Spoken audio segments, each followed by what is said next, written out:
बांग्लादेश में 20 million non Muslim minorities रहते हैं।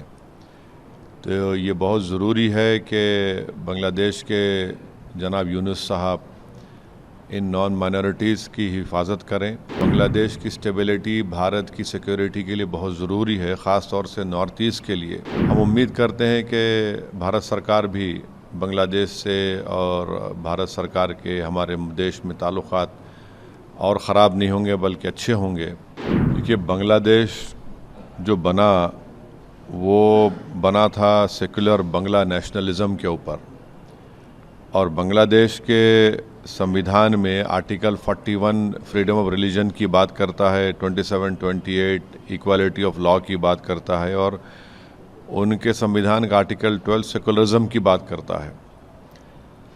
और ये जो वाक़यात हो रहे हैं जिसमें दीपू चंद्र दास को मारकर आग लगा दी गई, फिर अमृत मुंडाल को जान से मार दिया गया। बांग्लादेश में 20 मिलियन नॉन मुस्लिम माइनॉरिटीज़ रहते हैं। तो ये बहुत ज़रूरी है कि बांग्लादेश के जनाब यूनुस साहब इन नॉन माइनॉरिटीज़ की हिफाजत करें। और बांग्लादेश में एक पॉपुलर रेवोल्यूशन आया है, और बांग्लादेश की स्टेबिलिटी भारत की सिक्योरिटी के लिए बहुत ज़रूरी है, ख़ास तौर से नॉर्थ ईस्ट के लिए। तो जहाँ पर हम दीपू चंद्र दास की हत्या और उसके जलाने की हम पुरज़ोर अल्फाज में उसकी मज़म्मत करते हैं, कंडेम करते हैं, हम उम्मीद करते हैं कि भारत सरकार भी बांग्लादेश से और भारत सरकार के हमारे देश में ताल्लुक़ात और ख़राब नहीं होंगे बल्कि अच्छे होंगे। क्योंकि बांग्लादेश की स्टेबिलिटी भारत के लिए बहुत ज़रूरी है।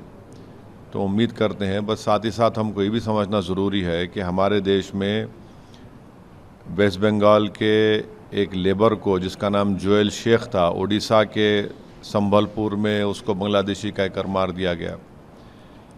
त्रिपुरा के एक MBA स्टूडेंट को, जो ट्राइबल लड़का है एंजल चकमा, उसके चेहरे को देखकर उस पर तंज करके उसको मारा और पीटा गया, उसकी मौत हो गई, जो त्रिपुरा का एक ट्राइबल है।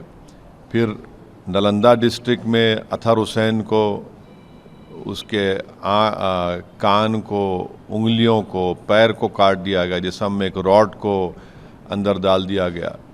तो ये तमाम इस बात को बताते हैं कि जहाँ पर रूल ऑफ लॉ कमज़ोर होगा और वहाँ पर मेजॉरिटेरियन पॉलिटिक्स गलबा हासिल कर लेगी, तो फिर ये वाक़यात होते हैं। तो हम अपनी पार्टी की जानिब से दीपू चंद्र दास और अमृत मुंडाल की जो उनकी लिंचिंग हुई उसकी मज़म्मत करते, और उम्मीद करते कि हमारे ताल्लुक़ात बांग्लादेश से और ख़राब ना हो, और जो भारत सरकार कोशिशें कर रही हैं उसकी हम उसको सपोर्ट करते हैं बांग्लादेश में ताल्लुक़ात को अच्छा रखने के लिए।